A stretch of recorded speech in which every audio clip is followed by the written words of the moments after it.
ஹalleluya ஸ்தோத்திரம். ஏசப்பா இந்த நாளை நமக்கு ஸ்பெஷலாக காலையிலேருந்து இந்த நேரம் வர கண்மணி போல் காத்திருக்கிறாரு. ஹalleluya ஸ்தோத்திரம். இன்றைக்கி ஒரு வசனம் பார்க்கலாமா? நீதிமொழிகள் 24வது அதிகாரம் 10வது வசனம். ஹalleluya. நீதிமொழிகள் 24வது அதிகாரம் 10வது வசனம். ஆபத்து காலத்தில் நீ சோர்ந்து போவாயானால் உன் பலன் குன்றினது. ஹalleluya ஸ்தோத்திரம். இவ்வளோ அழகான வசனம் பாருங்கள். ஆபத்து காலத்தில் நீ சோர்ந்து போவாயானால் உன் பலன் உருகினது. ஹalleluya ஸ்தோத்திரம்.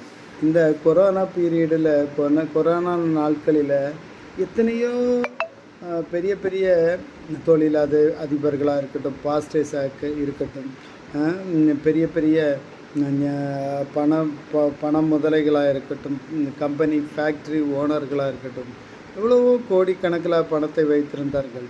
ஆனால் எந்த ஆஸ்பத்திரியில் போனாலும் நீ 5 லட்சம் கட்டுனா நான் உங்களை ஏற்றுக்கொள்வேன், உங்களுக்கு ரிக்கவரி பண்ணி உங்களை குணப்படுத்துவேன் என்று சொல்லி. ஹalleluya. அந்த பணத்தை எவ்வளவு கோடிக்கணக்காக இருக்கக்கூடிய பணத்தால் உயிரை ஏற்றுக்கொள்ள முடியாது. ஹalleluya பாருங்கள்.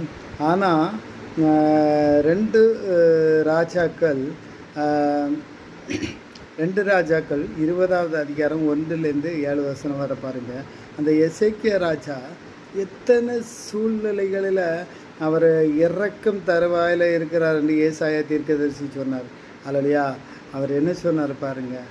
நான் உமக்கு உத்தமமாய் உண்மையமாய் இருந்தேன் என்று அவர் சுவர்புறமாக அவர் தன்னுடைய தலையை இடித்து அவர் ஏசப்பா உமக்கு நான் என்ன விரோதமாய் செய்தேன் என்று வலுக்கட்டாயமாக அவன் கேட்டு அவனுடைய ஆயுசு நாட்களை 15 வருடம் கூட்டி கொடுத்தார். ஏசப்பா கொடுத்ததாக ஏசாயாவிட்ட சொல்லி கர்த்தர் தந்துட்டாரு அப்படின்னு சொல்லி பாருங்கள். எவ்வளோ ஆச்சரியமான காரியம் ஆண்டவரே. ஆனால் இங்கே என்ன சொல்கிறாங்க? ஆபத்து காலத்தில் நீ சோர்ந்து போவாயானால் உன் பலன் கொண்டினது. அந்த உத்தமம் நம்மக்கிட்ட இல்லை, சோர்ந்து போச்சு. உண்மை நம்மக்கிட்ட இல்லை, சோர்ந்து போச்சு. தேவனுடைய வார்த்தை நம்மகிட்ட இல்லை, சோர்ந்து போச்சு. தேவனுடைய விதை நம்மக்கிட்ட இல்லை, சோர்ந்து போச்சு. ஹalleluya. தேவனுடைய அறிக்கை பண்ணுகிற உண்மையான சத்தியம் நம்மக்கிட்ட இல்லை. ஹalleluya. முதலாவது தேவனுடைய ராஜ்யம் அவருடைய நீதி தேடு, எல்லாம் கூட கொடுக்கப்படும். சத்தியம் அறிவீர்கள், சத்தியம் உங்களை விடுதலையாக்கும். அப்போ ஆபத்து காலத்தில் நம்ம சோர்ந்து போவதற்கு நமக்கு பலன் இல்லை. நம்மளுடைய சரீரத்தை தேவனுடைய ஆலயத்தை